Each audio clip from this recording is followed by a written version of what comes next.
everybody, I'm Mr. Fox with Mr. Fox Books and Custom Comic Strips, coming to you live with another episode of Animation Funimation, well, at least on my channel. And with me today is Brad Hemmelgarn, one of our freelance artists. Brad, go ahead and do your intro, bud.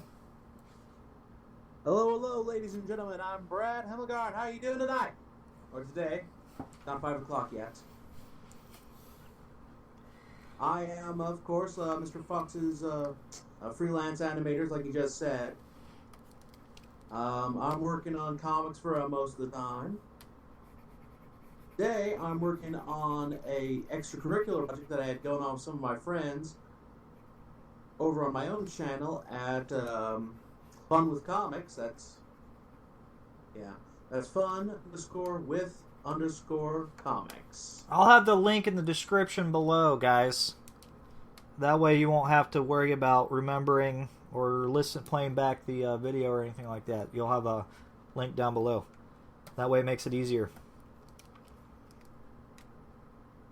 Awesome.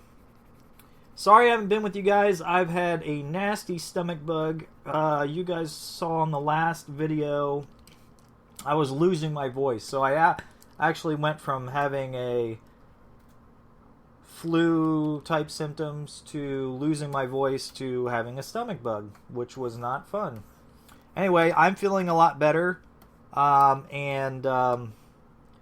I am back on another episode of Animation Funimation here, and you'll be able to catch all of the videos on our YouTube channel for custom comic strips. Mr. Fox Books YouTube channel is not ready yet, and the Mr. Fox Books website is not ready yet, so I'm not advertising any of that. But all the links and descriptions are down below, and we're going to kick this off.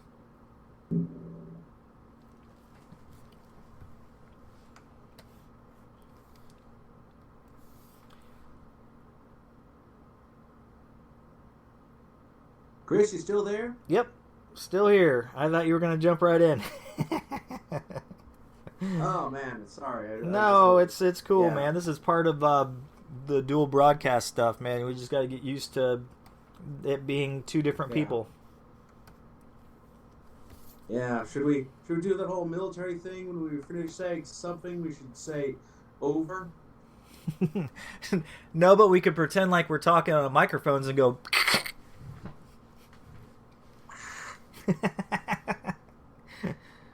I'm sure people would get a kick out of that. Yeah. Ladies and gentlemen, we dare adventure with these new and exciting faulty forms of technology. We'll also pretend to be working with obsolete forms of faulty change. Oh, crap.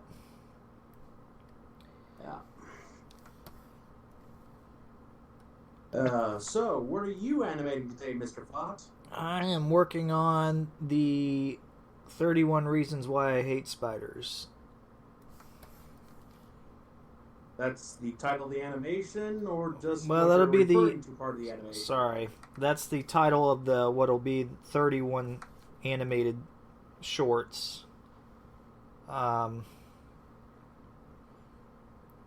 we'll have that up on both the Mr. Fox Books and Custom Comic Strip YouTube channel as soon as I get it done. Problem is well, not problem. As I told my viewers before, I'm kind of doing things a little bit more complicated than I should. With that being said, I'm doing frame by frame. I'm hand drawing frame by frame, just so that way I get the practice in. And as I go through multiple episodes, I'm going to start learning how to do different forms and merging this form and that form together.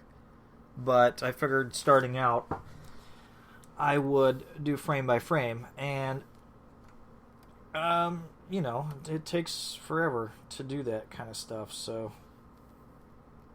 That it does. But I figured it would be good practice, and a good way for me to understand how things are working in this software. So, You're still working with that Toon Boom thing? Yeah, yeah.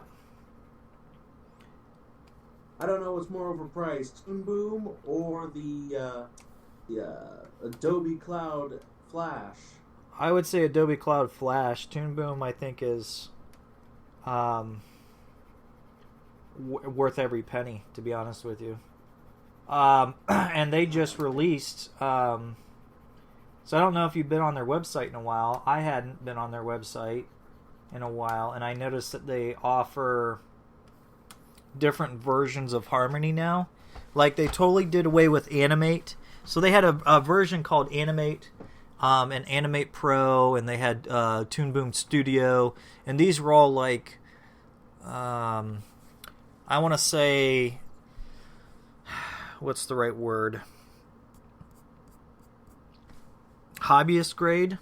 And then, you step up to Harmony and what they considered studio grade, and it's every bit studio grade because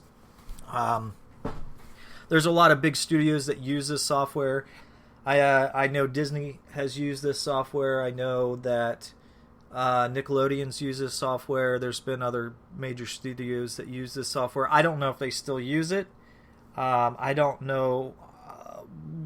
Maybe. I don't know. I'd have to do some research on that. Anyway, let me pull up their website real quick so I can get the correct information here.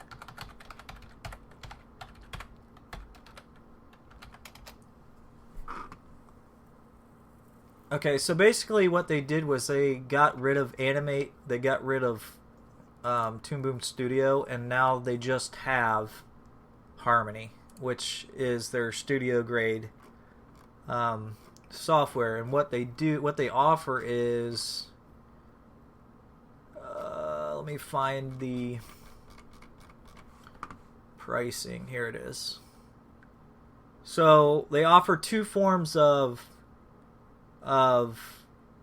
first, let me say they offer two forms of payment, and I personally talked to some of the people at Toon Boom here this past week because I'm planning on picking up another copy of Harmony at some point here in the near future. But they offer a monthly. I'm going to get the freelancers a little time perfect. Oh yeah, that's the plan, man. Is get you guys a copy. That you'll be able to use. I mean, obviously it'll be registered for the business, but you guys will be able to use it. So they offer an annual payment or a monthly payment. So they have three ways of paying for this software. You've got annual, monthly payment, or you can just buy a perpetual license. And after talking to them last week, they reassured me that they are not going to take away perpetual licensing, which I am extremely happy about, and I have no problem promoting this software. A, because it's great software. I use it. I enjoy it. It is extremely robust, and there's so many things you can do with it. But the flip side is that they're offering perpetual licensing. And guys, don't get lumped into renting your software. I know that Adobe has us by the cojones, okay? I wanted to say something else, but it wouldn't have been appropriate. Listen, Adobe's going to find out their mistake. Autodesk is going to realize their mistake, and it's going to come back to bite them in the butt. Harmony knows that it's going to come back to bite them in the butt, and they do not want to make it to where people have to rent their software. So that's one great thing. So anyway, let's see. Different versions. They have what's called Harmony Essentials, Harmony Advanced, and Harmony Premium. Now, the Harmony Premium, guys and gals, is going to be the studio grade. Everything's unlocked for Premium. Obviously, it's going to be the most expensive, but that's where you're at. So let me click on Perpetual Licensing. So Harmony Essentials, I would equate that to being Toon Boom's Toon Boom Studio, when they had Toon Boom Studio. Price is $375 perpetual, which isn't bad considering Toon Boom Studio 8 was like $400 or something like that. I can't remember. Toon Boom Harmony Advanced is equivalent to their Toon Boom Animate or Animate Pro, at $975, and then the premium is $1,975. And you're probably thinking, what? $1,975. Guys, when you start seeing the animations that we pump out with Toon Boom Harmony, you will realize it's worth every bit of the penny. And sometimes really good tools cost money. I mean, you know, you go to a carpenter, and carpenter tools, the really nice carpenter tools are really expensive. So sometimes you have to spend the money to get quality stuff. And if you can't afford it, you know, just save up for it. I know it's hard, but you know, if you drink pop every day, or if you do something every day that you can cut out of your life until you save up enough money to buy the software, do it. You know, like I used to smoke cigarettes. You know, that's pack and a half a day. You know, that's a little over $5 a day. You know, you cut that out, you take that and put that in a bank and say, okay, at some point I'll have enough to buy this software. So anyway, I went on a rant there. Sorry, Brad. Your viewers are probably like, what the hell? Do I even have any viewers right now? You might. Check real quickly. I have one. Well, that's better than none. Yeah. Yeah, well, now that we've gotten our preferred plug-in, the project I'm working on right now is something that I've been trying to work on with my friends for quite some time now. It's a comic, calling it Gem City Villains. I'm going to be setting, once I get a DeviantArt page up for it. Gosh darned reverb. In any case, once I got that set up and I got some followers going on for it, I'm going to try to set up a Patreon page for it. Possibly also try to get it on the Amazon e-books sort of thing. Right now, I'm working on the inks. Initially, I was a little hesitant about which sort of thing I should be doing with it, at least for the initial stuff, because I know I wanted to be able to show people something so they could actually be enticed to start putting money for it. I found, and it's very time consuming to do all the coloring. But at the same time, I was like, I didn't want to put in all these temporary grays only to take them out when the money started coming in. So the sort of go-between on the compromise on that I got up with is I'm going to have it at it's going to use a lot heavy shadowing, which is what I've kind of always envisioned this thing as always having. It's based off those 90s sort of teenager more oriented comic books and Saturday morning cartoons.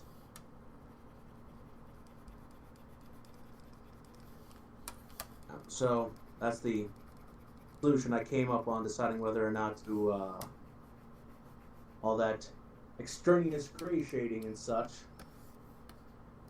Cool. I'll have to check out. I'll have to let me see if I could pull up your channel on my phone.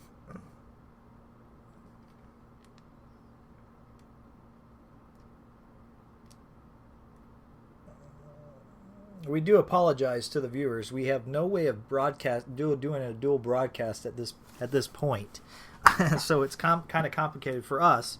Although it's probably going to be fairly easy for you guys, because it'll just be a matter of flipping back and forth between the two channels or catching up on the videos on our YouTube channels. Let's see. Yeah.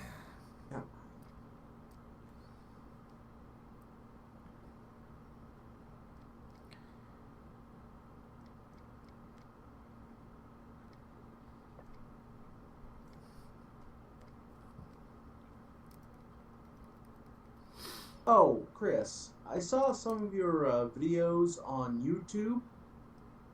Yeah. Aren't some of them like 7 hours long? Yeah. They're that long because those are the broadcasts Go ahead. for the Twitch. I have no way of editing those.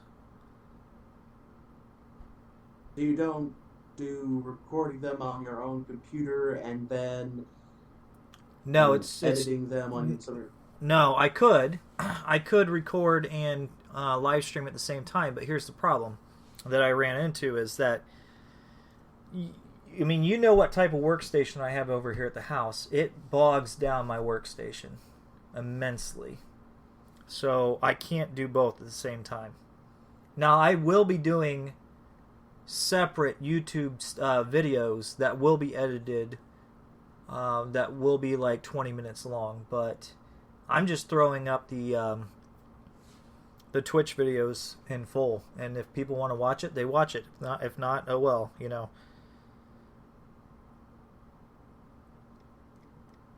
Okay.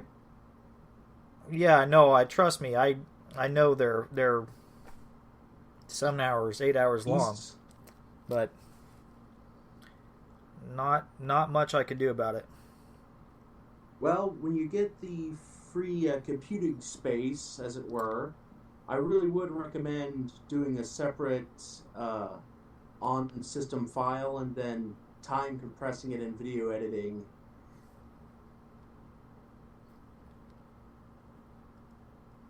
Yeah. Of course, Twitch is forcing me to get their Android version of their stupid.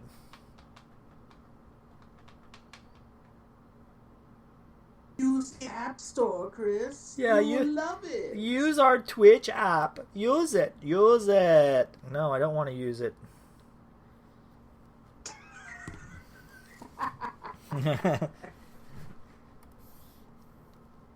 You're busy apps and you like it, old man. That is very true. I am the old man kind of mentality, aren't I? Darn kids, they're double-sided lightsabers. You get off my lawn. You see that meme rendition of Luke Skywalker? No. Are you giving away spoilers here or what? Your channel was No, that's not spoiler. My channel was updated. Chappie Okay. updated. Oh, never mind. No, I had Chappie log in and give us a private channel so that way we could use this on a regular basis. Sweet. So what were you saying about evil Luke? No, not evil Luke. Old man Luke. Old man Luke. Yeah. Yeah, just a picture of old man Luke Skywalker looking grumpy while holding his lightsaber. And it has the subtitle, "Darn kids with their dual bladed lightsabers. You get off my lawn." I haven't seen that one yet. I'm sure it's pretty funny. Yeah. Although evil Luke Skywalker is a big theory in terms of where the next movie's going to go. Oh, good lord. I've been trying to stay away from watching the trailers and everything else because I want to go into the theater and watch the video with an open. Completely surprised. Yes, and watch it with an open mind. Like, I do not want to go in closed-minded and say, well, they didn't follow the extended universe, they didn't do this, they didn't do that, and I forever do not like this because of this, right? I don't want to be that Star Wars fan that does that anymore. I used to do it, not bad, but I used to do it on the prequels quite a bit, but then a lot of people are going to be like, oh, here it comes. But I actually don't mind the prequels. I enjoy them. So And some of you are probably... I see Darth Jar Jar Binks' mind control thing on you, eh? I mean, Jar Jar was to me was nothing. It, like, to me was... Joshing you, man. I'm joshing you. No. I'm just saying, because a lot of people are like, they say that, you know, because of that character, it's ruined, you know, prequels for them. But, you know, for me, I didn't let one character ruin the prequels. I look at the prequels as a different era, a different time. Just like the middle three movies were a different era, a different time, right? So I look at, like, the prequels as Art Deco, very clean, very... I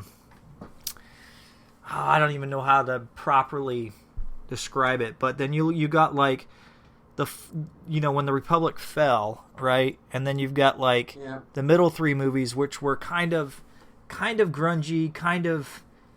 I don't know, man. Something about them. They just feel... you know, and I kind of look at it that way as opposed to how some other people look at things. So, no, I haven't been reading anything or following anything. If Luke does go to the dark side, that's fine, because anybody that's followed Star Wars and the extended universe knows. No spoilers here, unless I gave you. But anybody that's followed extended universe knows that he went to the dark side and came back. So, I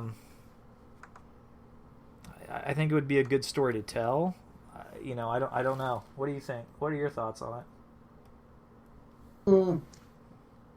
Really, I was just bringing up some random top stuff and sort of just have jokes. If I were to give a more serious interpretation, it would take some pretty big confidence Disney's part in order to go along with that sort of plot. But on the other hand, I'm pretty sure they've been kind of going in that direction for some time. Because, I mean, I was really surprised when Pirates of the Caribbean came out. Because that was not in any way a movie I thought Disney would ever make. Right. Because if you look at the franchise from start to finish on all the movies, right, it seemed like they were like, okay, what can we get away with here? And realized, okay, we could get away with this and still be able to tell a good story. And it seemed like they kept pushing the line, which is a good thing, I think. You know, to a certain extent, you know. You know, part of it has to, you know, they have to worry about their image and not creating content that's going to be bad for families. I don't want to say just for kids, because really what they're doing is creating content for families and not just for kids, right? Yeah. So, yeah, I'm right there with you. I think they did some great things with Pirates of the Caribbean franchise. I think that if they follow their gut and just tell a great story, I think they'll be all right.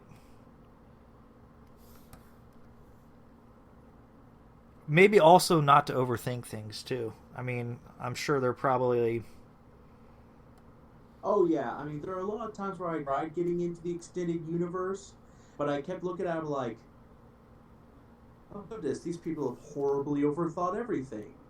Yeah. And it's actually very bizarre. It's hard to enjoy Star Wars without the soundtrack.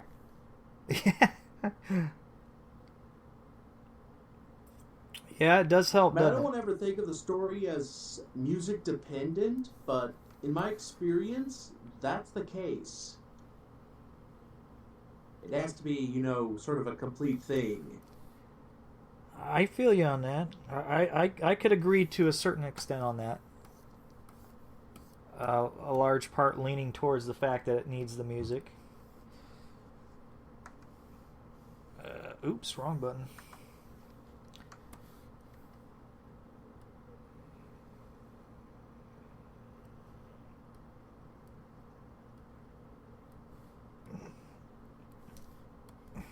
Let's see.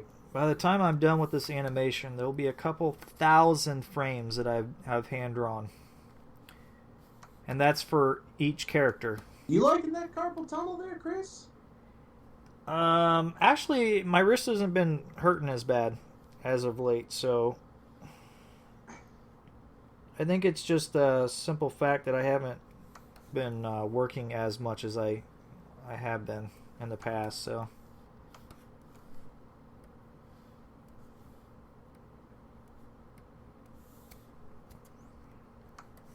Let's see.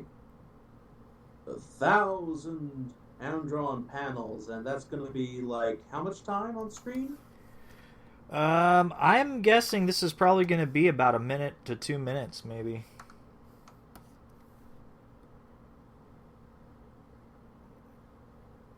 I won't know until I get it done, to be honest with you. I have the storyboards. I have the storyboards drawn up. I have everything recorded, the voiceover stuff recorded. I have this first scene, the first scene alone. I could tell you on the first scene alone how many frames is in the first scene. There's 525 frames in the first scene. So if you go off that at 30, or not 30, what am I running at? 24 frames a second. Let's see.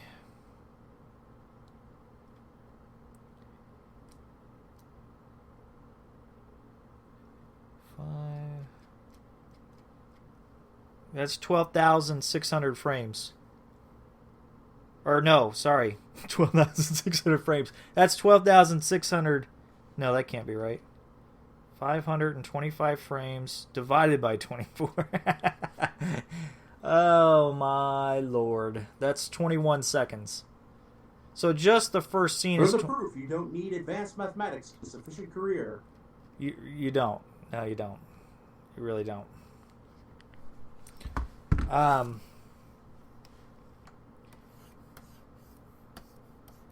Yeah, so I don't know. It's probably going to be maybe 2 minutes long, maybe 3 minutes.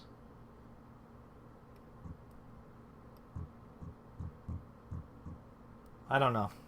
All I know is that it'll be done when it's done, and then from there I gotta take what I've learned and figure out how to speed up the process and introduce different techniques to help improve the process as well without losing the overall look of hand-drawn frame-by-frame animation, which is going to be tough. Yeah. I mean, that's one of the biggest problems with animation is that it's an inefficient to produce medium. Yeah. It's beautiful, but it's just inefficient. I salute your dedication, man. Yeah, well, I mean, it's what it is, dude. If we want to offer these services to clients, we got to be able to take a big project like this and pump it out, right? So I'm teaching myself what it takes to be able to do a client piece that's 2 to 3 minutes long, right? Now, normally, if we're working on something that's going to be a commercial, it's only like, what? How long is a commercial at the most? A minute? Or is that too long? I don't know anymore. Yeah, I don't know anymore either, but I would say safe bet is you're probably looking at a 30-second to a minute commercial. And that's roughly...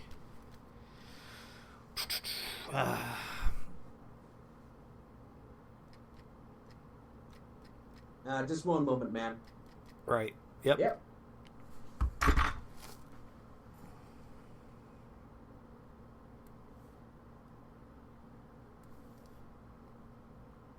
Thank you. Have a nice night.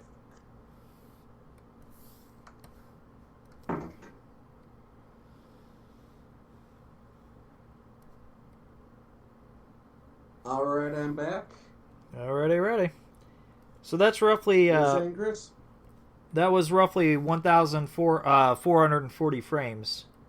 If you're looking at a minute-long commercial. So, and you know what? Cut out if cutout's done just right, it looks great. But it depends on the client. You know, if you end up landing a big client, they're going to want the best. So you're probably going to have to learn how to do frame by frame if you're working for a big client. So again, I guess it really all depends too. Maybe they hired you for your style and what you put up on YouTube, you know, or on your websites, and that's fine, you know, if your style is not frame by frame. But I'm just saying, I'm preparing myself because I don't know what's going to be coming down the road. I don't know who we're going to be working with in the future. I have no idea any of that. So it's better to be prepared. You know, it's better to know ahead of time what you're getting into. So that's kind of what I'm doing, is forcing myself to understand the process, I guess. Knowledge is power. Knowledge is power.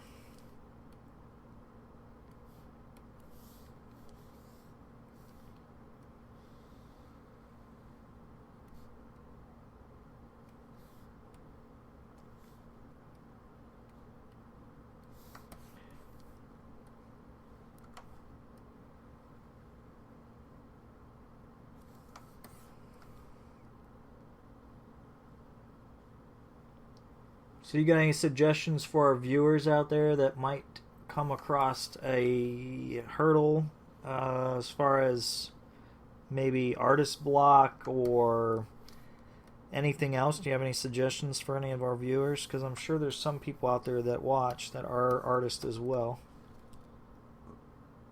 Well, this is actually something I came across very recently in an article. And it's kind of a tough love sort of advisement. Yeah, it argues that what we think of as artist block isn't actually a real thing. He actually suggests that as creatives, we have a tendency to make very unnecessary words for things that already exist. In this particular case, it's procrastination. 1 second. Hold on, Brad. Yeah.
All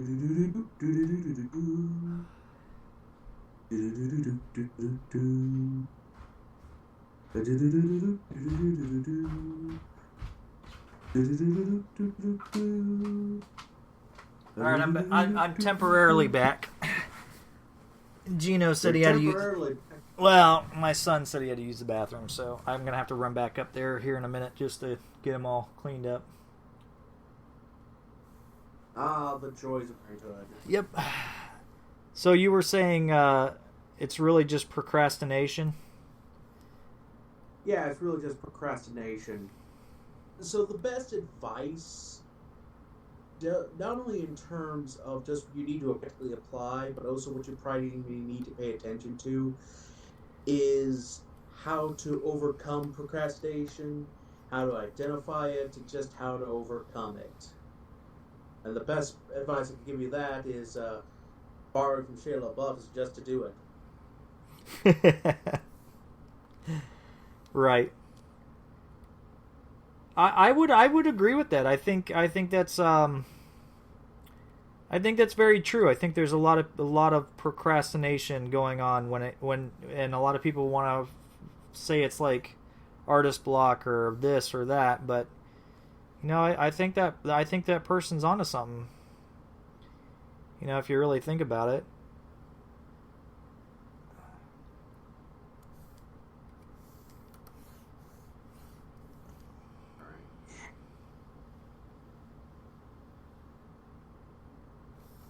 But I don't. Yeah, More I think about it, though, the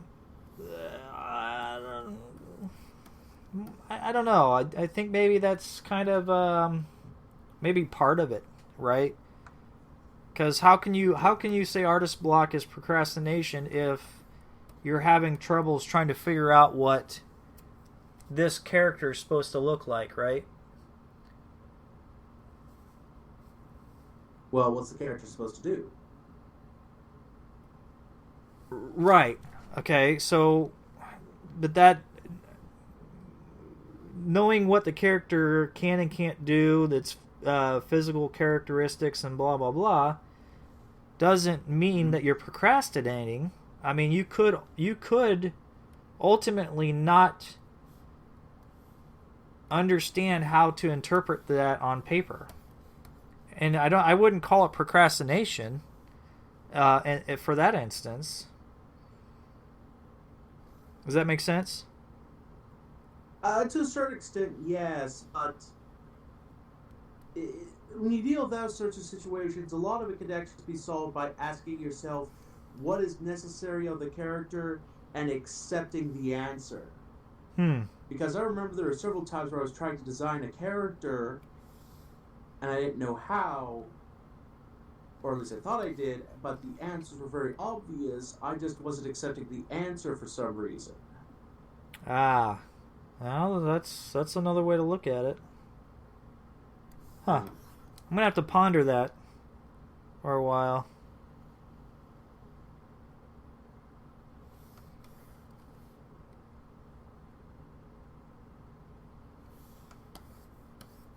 Yeah, I mean, I had this very big problem where I was trying to figure out how to do perfect stories and perfect characters. I tried to have perfect 50 years of pre-existent history planned out. And the answers about how to feasibly do a lot of that, I could accept, especially the 50 years prior history. So I just kept on getting stuck on all these obsessive little details instead of understanding what I could actually do. And so a lot of work just never done. Right.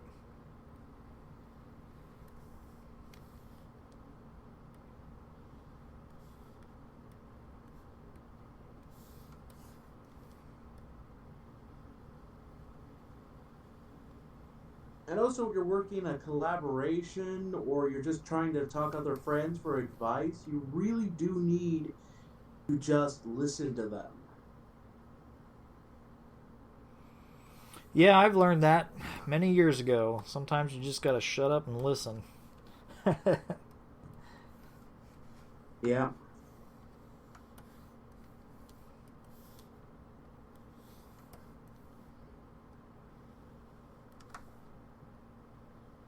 Oh, let's see. What else could I contribute to this episode?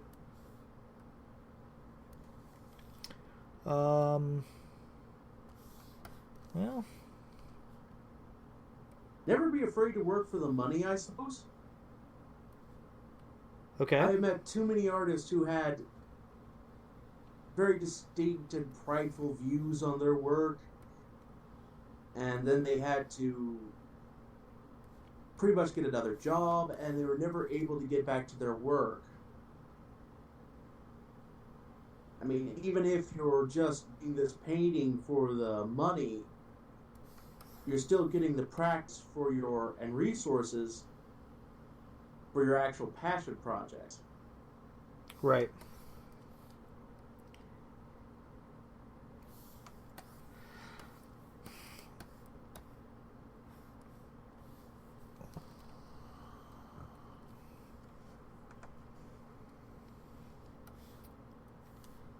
I got away from looking at the money years ago. Because I realized that it would do nothing but get me in trouble. And I don't mean in trouble in a bad way, but just in trouble in general, as far as like, um, how I kind of interact with clients, stuff like that. It created a really negative atmosphere, I think. And Well, you still look at it from the fact that you need to get commissions. Right, that's correct. I do, but I don't look at it with a greed I with a was greedful eye. referring to these people who have these very Puritan views on their craft.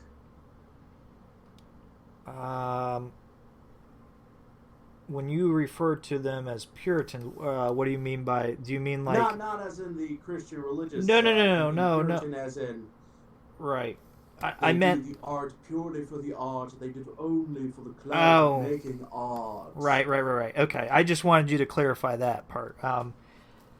Yeah. Okay. So, oh my goodness. Where do you even begin with something like that?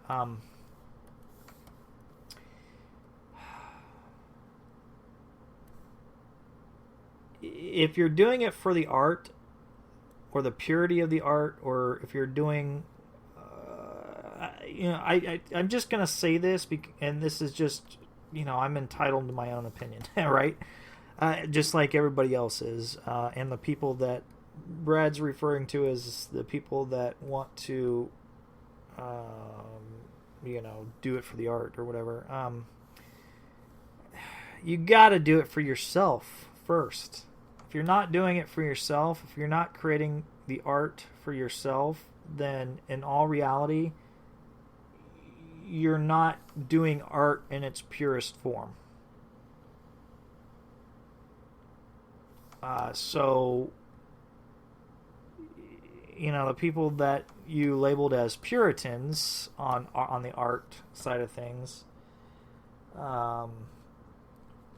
yeah, they're doing it for the art. Well, I mean to the self-destruct degree. I do art for myself all the time.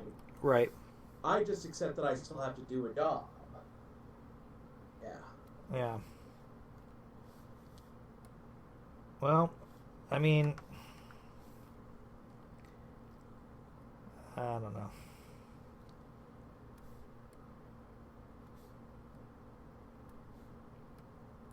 Chris, you still there? Yeah. I sorry, I'm focusing on this line work.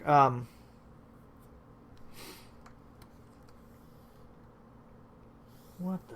Line work's awesome.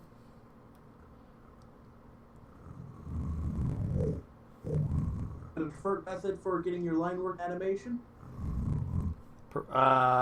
Say that again. Sorry, I was scrubbing the scene. You got a preferred method for doing line work in your animations? Yeah, actually, the viewers, if they're watching my channel, they'll be able to see me doing it like right now and throughout the whole process of working on this animation. Let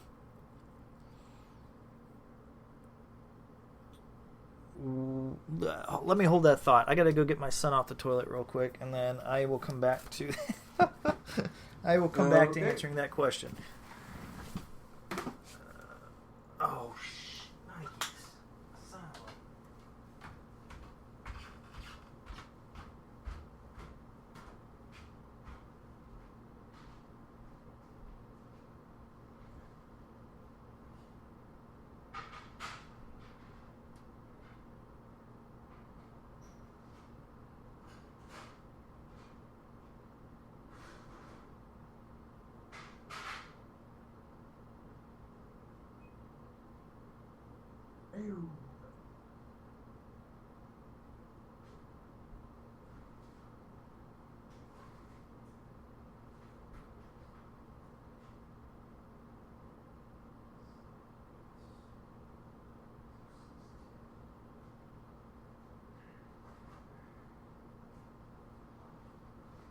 A-do-do-do-do-do-do. A-do-do-do-do-do-do-do. Do-do-do-do-do-do-do-do. Do-do-do-do-do-do.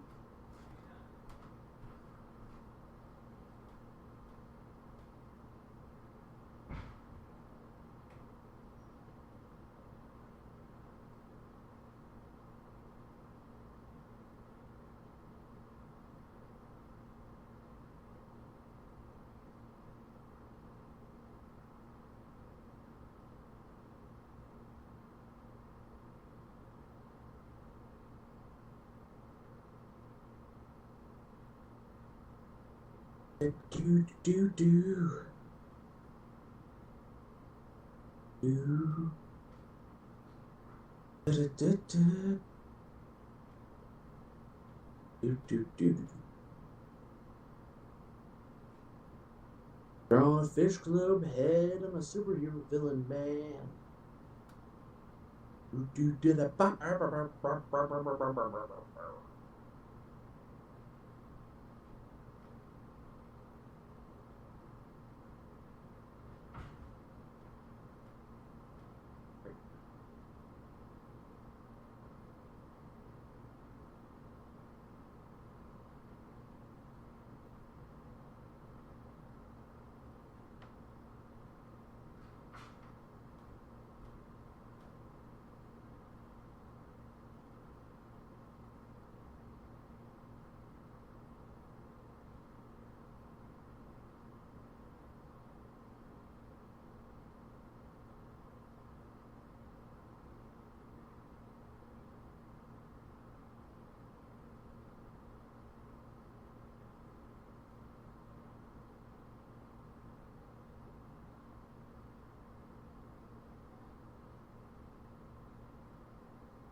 So, ladies and germs, I've been having a good day today so far. I saw Jurassic World recently. I was underwhelmed by it. The whole meta of dinosaurs and seen by the world becoming less impressive over time was not something that endeared itself to me. So, I wasn't happy with the lack of dinosaurs in said dinosaur movie.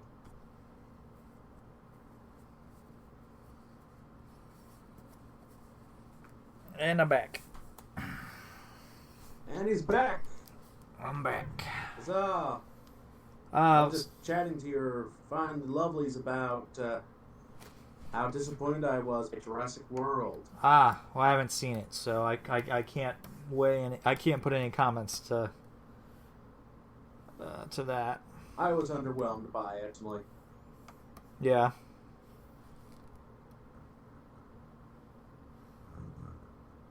Yeah, it's sort of the whole thing that the movie has this whole it has this whole meta thing about how dinosaurs being an actual amusement would degrade the values of dinosaurs as an amusement. So it doesn't have anywhere as merely dinosaurs in it as a dinosaur movie proper should. Ah. Yeah. So that question, what was the question you asked me before I had to run?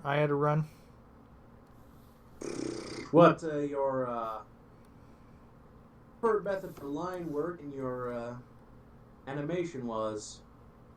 Preferred method of line work. Well, I would suggest starting off with roughs, just capturing the motion of the animation that you're working on in the scene. Once the roughs look right, and what I mean by right, when you see something and it looks right, it's right. you'll know when it comes to animation. You can see if it's off. You can see if the timing's right. You can see if you're actually bringing that character to life. And once you get your roughs to that point, then you got to go in and do all the refined line work, and that's what I'm working on right now, is doing refined line work. And then after that, you got ink and color, just like you would with, say, what we do for custom comic strips, or what Brad's doing with his comic book work. Yeah. Got any Now, I know what your personal styles are. Have you talked about your little preference of style with your audience before? No, I haven't, because everybody's style is their own.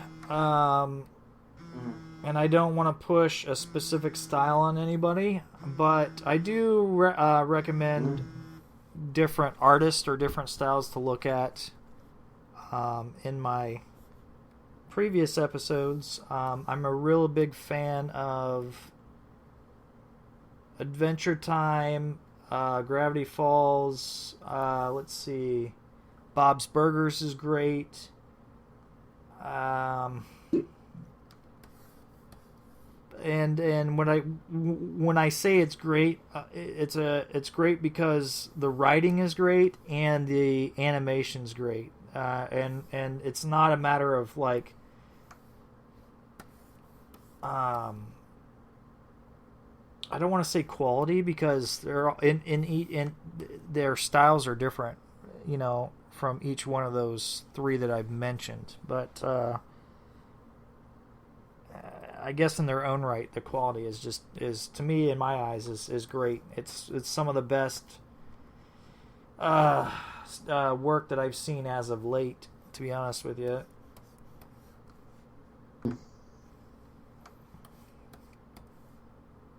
Now, I've been watching some anime lately. Never really was into that growing up, but there's a lot of great stuff out there right now. I think I just finished watching. Netflix has got The Seven Deadly Sins. I just finished watching that first season, I think. I don't know if you've seen that or not, Brad. I have not seen it. I started watching Sword Art Online, but I haven't been able to get back to it for all my work. Yeah. Sword Art Online is great. I love that series as well. I've actually made it through both. I don't know. How do they have them broke up? Not episodes, but because. Well, there's Sword Art Online, the original saga, and then there's that whole parody MMO thing that came afterwards. Then the MMO. I heard they're already working on something else. Well, okay, so I see. Yeah, I made it through Sword Art Online. There's only as far as I know, at least there was only on Netflix. There was only 24 episodes, so I made it through that. I noticed that there was a Sword Art Online 2, which covered the Elfheim and the, what was it? It was I can't think of the other. It was the first-person shooter style MMO. It was like Guncraft, or not Guncraft. I don't want to say Guncraft. It was like something. I can't think of it off the top of my head. Anyway. Yeah, and they've got like Sword Art Online 3 coming out here at some point. So it's a little weird when you think about it, because the whole thing is named after the initial game the guy got trapped in. But ever since Sword Art 1, he hasn't been in that game, and the series just kept it going. Yeah, I mean, it is kind of weird, but from what I took from it is that when the first game was destroyed, or at least the game world was destroyed, like a lot of MMOs built off of that game engine, I guess is the right word. So I could see how it does tie together. I mean, I don't know. It makes sense to me, but it might not make sense to some people. Hey guys, you know that game engine that got a lot of hits trapped and died? Yeah. Wouldn't it be a great idea to make our game based off of that? Think of the PR. All right.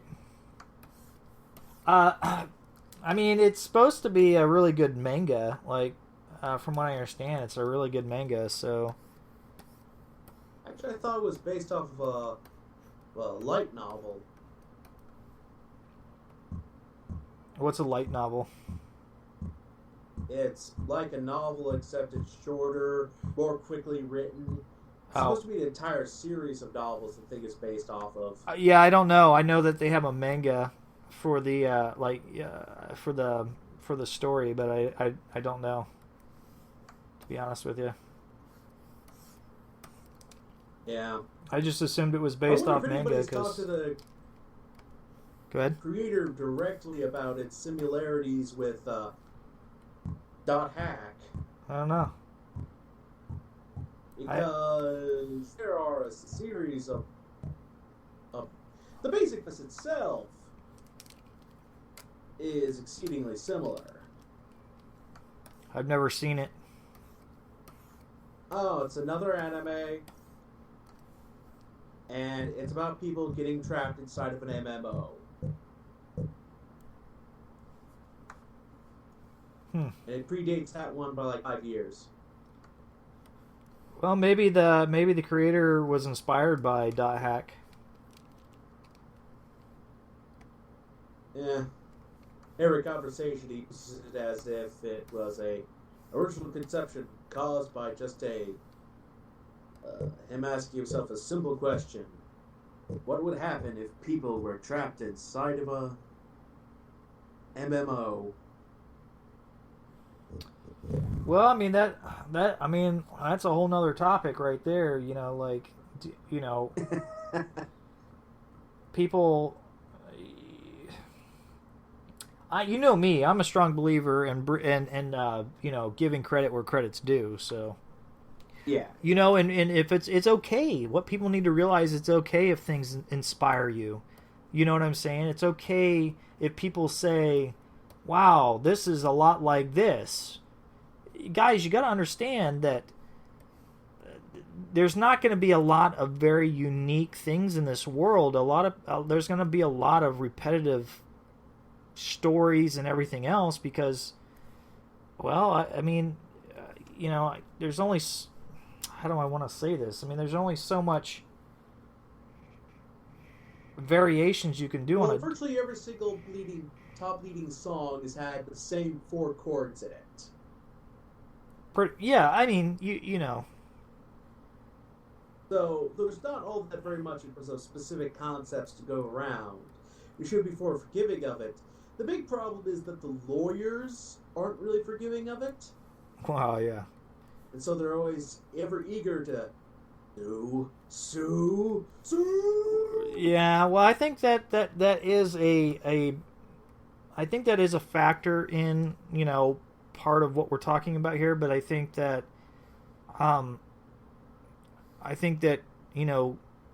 if people would just give credit where credit's due and say, this inspired me to do this, and yes, it is similar, and thank you for the compliment of saying, wow, this is a lot like this, maybe you wouldn't have as many lawyer proceedings. You know what I'm saying? Look, I'm a strong believer in not plagiarizing and not copying somebody else's work, right? Right. But if something inspires you, you should give credit where credit's due. You should say, this inspired me to do this. I don't know. That's just who I am, though. And it's not who. There's a lot of people that have a different opinion about it, and they're entitled to that. But I don't know, man.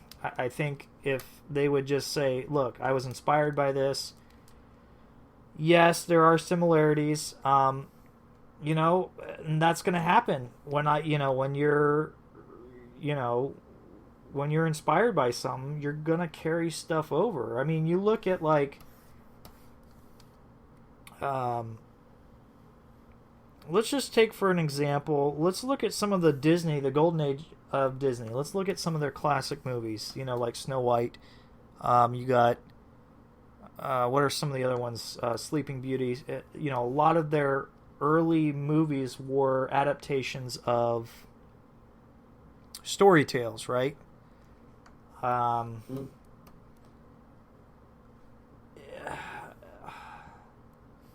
They had no problem giving credit where credit's due, right? But what Disney did and what they did well was they put their own twist on that fairy tale. And they're really good at telling stories. So anyway, I don't know, man. I think you give credit where credit's due. You say it's inspired by this. Maybe you wouldn't have as many lawyers going after people. Maybe you wouldn't have people trying to defend their property as much as they have been in the past years, I guess. I don't know. It's a very touchy subject for a lot of people. So it's hard for me to really comment on this because while I would love our art to inspire somebody, I think I would be a little butthurt if somebody basically took something that we created and said this was claimed it as their own. Right. I'm not saying that that's not a legit problem. I'm not even sure of what problem I'm trying to reference. I'm just... Yeah. I think we're getting a little too problem-oriented here. I apologize for getting onto this line of thought. Well, that's all right. You know how I am. You get me going, and I'll talk about any topic. Well, do you ever think you'll visit video game design? And if so, what sort of philosophies of video game design philosophy are you interested in following? Yes, I think I'll visit video game design at some point. I mean, you and I both know it's gonna happen. We've already created a children's book app of one of our children's books. While it's not a game, creating it was very similar to creating a game. So we will be covering that at some point. What was the other part? Sorry, I'm trying to remember what the other... Well, when you do get into it, what sort of video game design philosophy do you think you'll be going into? Do you think you'll be focusing on a purely gametic logic, like with Super Mario Brothers? Or do you think you might be going for more of a, how can I segue the gameplay into a narrative structure like Metal Gear Solid? I think more on the latter. I think the Mario, the platform style, while it does tell a very simplistic story, the princess is captured, Mario decides to be a hero and save her. There's not really much else to that story, right? I'm more of a storyteller, so I think that's kind of the direction that I would be heading with our games. I want people to think. I think there's a lot of mindless video games out there where you're just clicking and moving a character around, and it's to me it's mindless. It doesn't require you to think.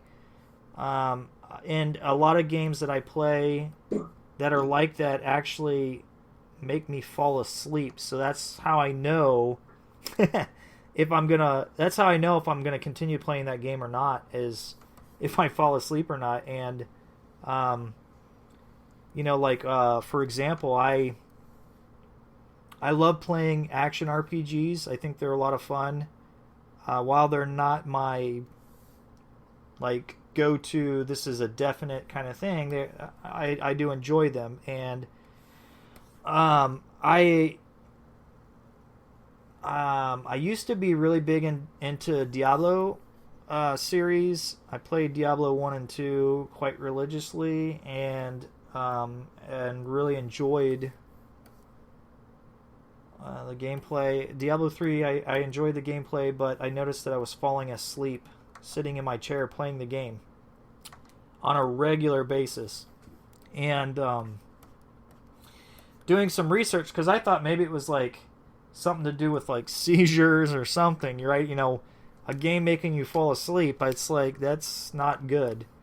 Something's going on. But I think it's just a little of maybe a lack of interesting things, and maybe they throw too So you're much. horribly addicted to something that bored you to sleep. Well, no, I wouldn't say I'm addicted to it. No. What I'm saying is, I was would. being hyperbolic, man. Huh? What? I was being hyperbolic. Oh. Not literal. Oh. Anyway, so I think once we get into the game stuff, we want to create something that's it's gonna be fun. A, fun to play, and B, I don't want people falling asleep or being bored with whatever we create. So I think that's kind of the direction that we're gonna be headed. And of course, that's always subject to debate. We have to have a couple meetings still and everything else. So there's still a lot of talking going on. Needs to happen before we actually get going. So Yeah. I have to say that I would like to use a game design philosophy that helps make it so that the game mechanics are the narrative mechanic, or at the very least work so synergistically with the narrative mechanic that there's no jarring disconnect between them. yeah, and I'm with you on that. I think there's a huge jarring disconnect with a lot of games out there, and I don't know why. I don't know if it's because they're more worried about their bottom line, which is we need to make this amount of money, right? We need to make this kind of money, so we have to get this out this quickly, or what? I don't know. It's actually a very simple reason why that happened. It's because most game developers study narrative from other mediums, and those narrative mechanics don't always synergize well with game narrative. Ah, that makes sense. It's an incompatibility problem. Right. So what would what would your suggestion be to help fix that compatibility problem? In case somebody has a question about that. Well, there's no simple answer for that. The thing that I've found that actually does it best is actually work with a gameplay system that deals with the abstract concepts in a more concrete manner, is like the RPG game. But I don't think that's a universal solution. And in terms of applying it in more real-time gameplay mechanics, people have difficulty applying that completely and fully. Like, for example, I'd like to play Fallout games a bit more, and also I'd like to have the option to do a completely non-lethal run. But that's virtually impossible to do.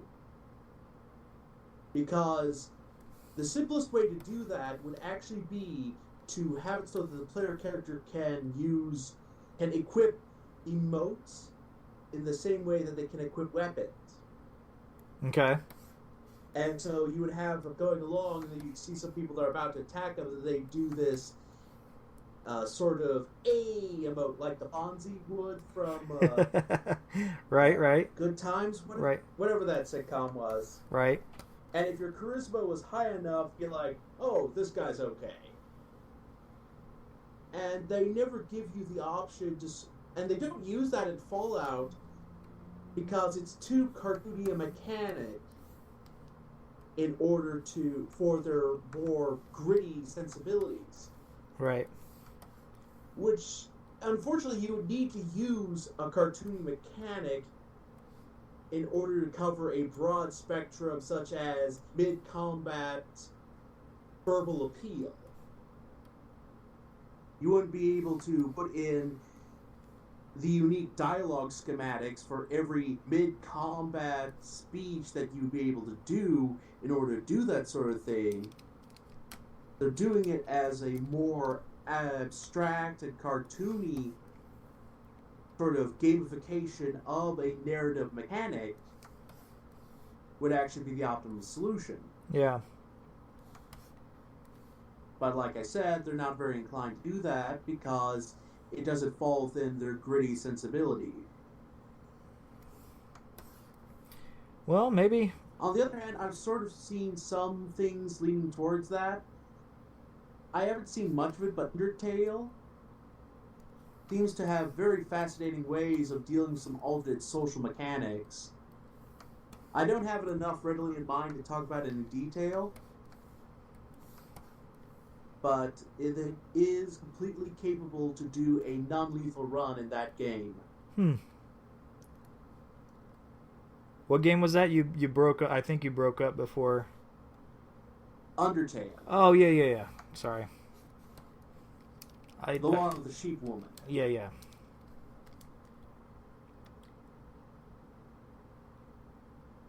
The latest craze in super fan art.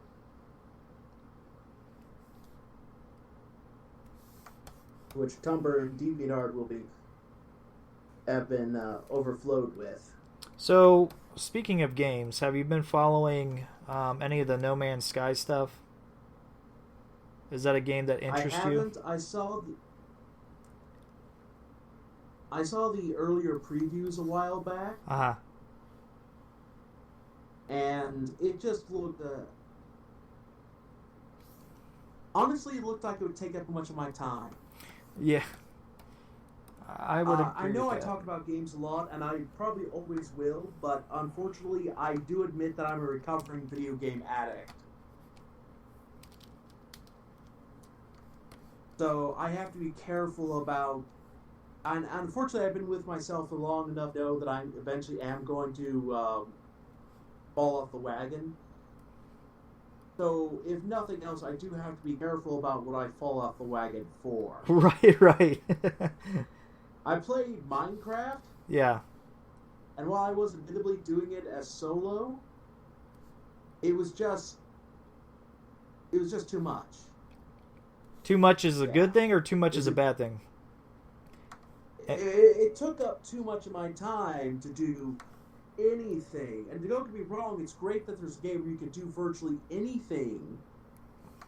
But I have bigger ambitions with my life than trying to make a virtual castle.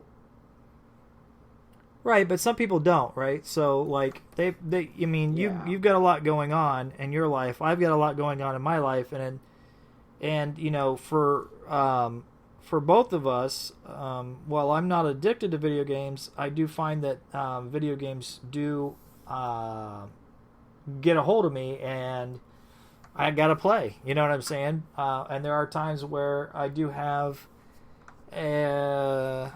I don't want to say addictive personality about it, but you know, when I want to play, I guess I work hard and I play hard, right? So, but you know, some people, some people don't have great ambitions. Maybe they want to do gaming as their job, right? So I mean, it'd be different. Yeah. So anybody watching, don't get your panties in a twist. Now, we're not saying gaming's bad. We're not going to be like your parents and say, stop gaming. No, it's not that. What he's saying is... No, not by any stretch. Right. What Brad is saying... my problem, I still have a deep fascination and appreciation for the very art of game design. Right. If you guys haven't heard of it yet, I recommend Extra Credits. It's at a YouTube channel. They talk about video game design. it's very informative. I'll have to check it out. Yeah. The biggest reason why I'm self-conscious about it is because my interest in video games led me to the situation where I was playing too hard and was not working hard enough. Right. So if you are able to play hard and work hard, fantastic. You're a great person. I hope to be friends with you someday. But in terms of the situation where you just have people who don't work hard enough to validate the amount of gameplay they're doing, that's a problem. Yeah. Well. And unfortunately, Minecraft, it's been my experience that games like Minecraft and by extension, No Man's Sky tend to enable those sort of problems. Yeah. Well, I would agree with that statement, but I would also like to just say that it also enables the people that can work hard and play hard to really broaden their imagination, right? Broaden their horizons. Oh yeah, I think somebody's been able to do some physics simulations in Minecraft that the NASA's kind of tough on it or something, I think. I know there's some video game that was kind of built as a time waster that's actually being used by NASA for simulations. Huh. I'll have to look into that one. Yeah. It just comes down to what you think you're capable of handling and still being a productive person. Right. Everything's fine in moderation, right, guys? So. Yeah. And I'm just one of those sad stories that found that I have difficulty achieving moderation. Yeah. Not projecting anything, fellas. We all know you're awesome. Yeah. I mean, you watch Chris's channel, for instance. How could you not be awesome?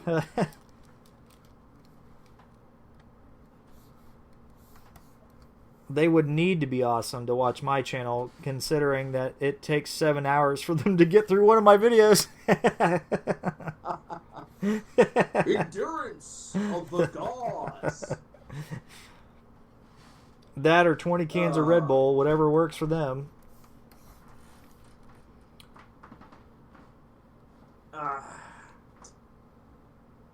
No, Hey, go ahead. Oh, nothing. Go ahead. Sounds like you. I'm getting a bit peckish here, and so I'm probably going to go ahead and have my dinner. Yep. It was lovely doing this, and I hope to do it again soon. Yeah, just let me know. I mean, I could do it tomorrow.